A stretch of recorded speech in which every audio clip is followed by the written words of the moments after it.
and thank you for joining me. I'm Kristen Bomas, and today on Struck by Enlightenment, we're going to talk about gaslighting. It seems to be a very, very, very popular word, but do we really know what it means? So, gaslighting came from, believe it or not, back in 1938, a play in England that was called Gaslight. And it was literally about a man who convinces his wife with intent that the dimming of the lights isn't happening. That play then became a movie in America in 1944 called Gaslight, as one word. And same storyline, with the intent of making the wife mentally unstable so that he could get her hospitalized. So today, it's made a resurgence in its use as a verb, as a description. And I really want everybody to think about what it means. It is a word, a phrase, a way that an antagonist will get the protagonist to believe that they're wrong, to doubt what they're seeing, what they're hearing, what they know. And that doubt becomes so disturbing to the protagonist that the person doesn't know how to make sense of their own world after a while. When we're looking at relationships, this can happen in day-to-day activity or an abusive relationship or with criminal intent. So let's look at those three areas.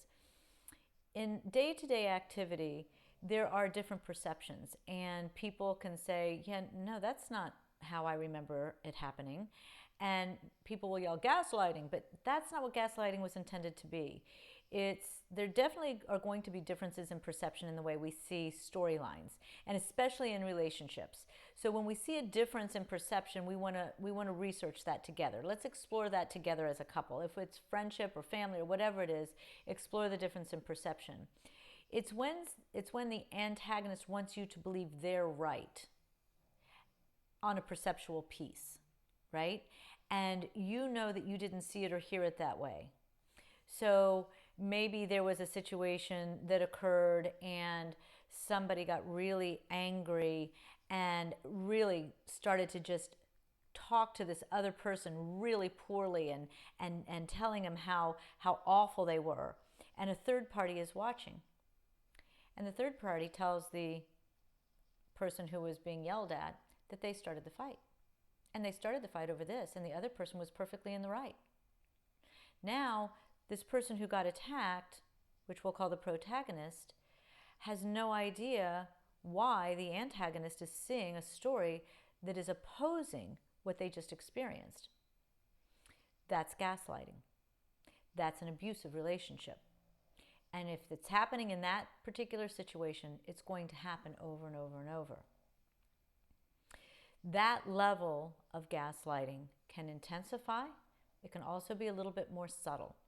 That example kind of just sets that stage. That's an abusive relationship. But what is gaslighting when it's got criminal intent? Well, that's when somebody, much like the play and movie of the 30s and 40s, really wants that person to buckle. With no remorse, they want that person to buckle. And now you've got criminal intent. So there's a movie from, I don't even know what from, but whatever happened to Baby Jane, and it's two sisters. One sister is crippled in a wheelchair and kept in a room on the second floor with a bell to reach the first sister who's supposed to take care of her. And the sister, the caretaker, which is the antagonist in this story, wants to convince her sister that she's crazy. So she puts the pet bird, dead, inside the dish with a lid and serves her dinner so that when the protagonist lifts the lid off of her dinner plate, there's the dead bird. Now, how is that gaslighting? Well, now the antagonist has convinced the protagonist that she can't eat, because if she lifts this lid, she may see something she doesn't want to see. It creates a doubt inside her that she doesn't know if she can eat or not eat. Now that starts to spread its meaning. So she doesn't know how to see what she's seeing, and she starts to lose her mind because she's not eating and she doesn't know where to go. And the intent is for her to lose her mind and not to know. That's a little bit of a drastic example, but very real. The play, Gaslight, was staged to be exactly a criminal intent as well, where in this particular case, the husband is gaslighting the wife to a point of mental breakdown so he can have her hospitalized and get her out of the picture. There's no remorse in that. That's the difference. There's an intent and an absence of remorse that makes it very criminal. So when we talk about gaslighting, we want to look at how it's fitting into your life. Is it just, we're going to make a joke about it because it's really just a difference in perception, or are you finding yourself in an abusive relationship? What does it mean to you? How does it feel? As that doubt starts to increase inside you, you can start to really doubt everything you feel about yourself. And that's where this becomes extremely debilitating. You want to know that you saw things the way you saw things. You can always ask the antagonist, what makes them think that it didn't happen, and see where they go with that. But don't lose your footing. As soon as you start to doubt yourself, you need to reach out to someone, because it's been going on long enough that you don't know what's happening. I want to also touch base on that same kind of relationship, but what if it's a parent to a child, right? What if the child remembers something from their younger years and says to their parent, I remember blah, blah, blah, and the parent says, well, that didn't happen. What are you talking about? Or you say, to the parent, the child says to the parent, even a grown child to the parent, remember when you did this with my sibling and this happened? What are you talking about? That never happened, right? What is that doubt? Now, I'm using one phrase. That's not necessarily the phrase that's said, but what is that doubt that is put upon the child? And I see it a lot in my practice, that then as adults, because of the gaslighting that took place in childhood, two things erupt. Number one, the shame is very intense, because shame is built on that doubt as well. And the second piece is the doubt they have in their own choice and their own making decisions. They don't feel that they can really trust in themselves. And that's a significant problem for everyone. So gaslighting coming from a parent to a child becomes very traumatizing to the child, because they can't find consistency in their world. And because children are so much more susceptible to what the parents are telling them, they become much more susceptible to doubting themselves, and then doubting their world, and not knowing what's real and what's not real. And there's nothing more debilitating and traumatizing to a child than being in a haunted house where what is real isn't real and what's not real is real, and they can't trust even in themselves, let alone in the person across from them who's supposed to be supporting them. One of the reasons why the children are so susceptible is because as a child, we have to be externally focused, right? We are in a position where we're always looking to our parents or our guardians to tell us what to do and how to do it and what's right and what's wrong and how to please them and blah, blah, blah. So we're externally focused, and we are socialized to be externally focused at that age. So if we're externally focused and that person is creating doubt for us, then we're very susceptible to that. Well, we learn from that, because gaslighting can only really start to have an effect in a relationship if we are externally oriented.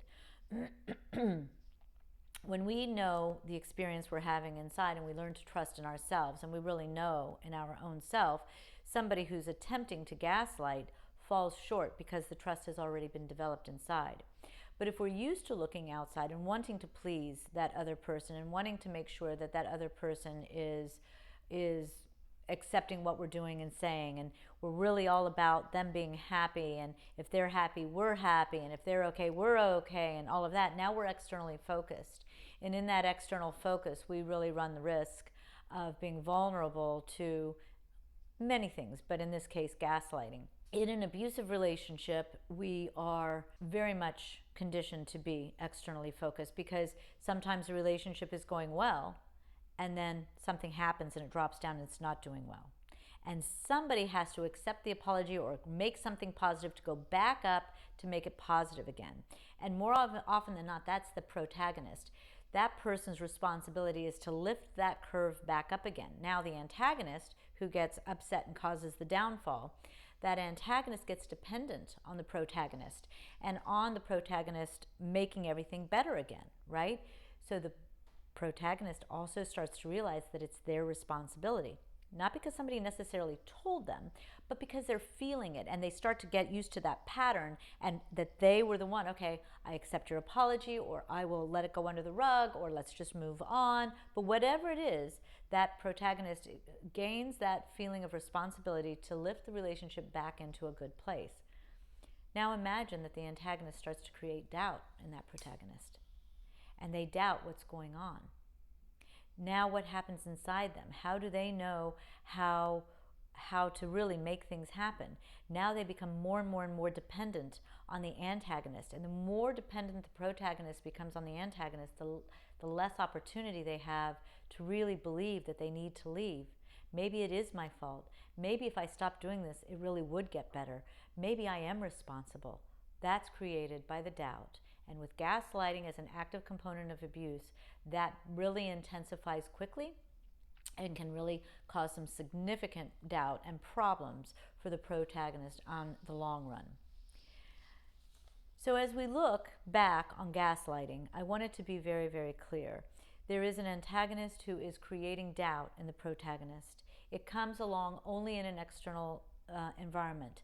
If we are internally focused and we really know what it is we are experiencing and what we are about, and we trust in ourselves, then that gaslighting becomes something very, very clear that we see in the other person, and we see it out there, and we don't allow it to become part of ourself.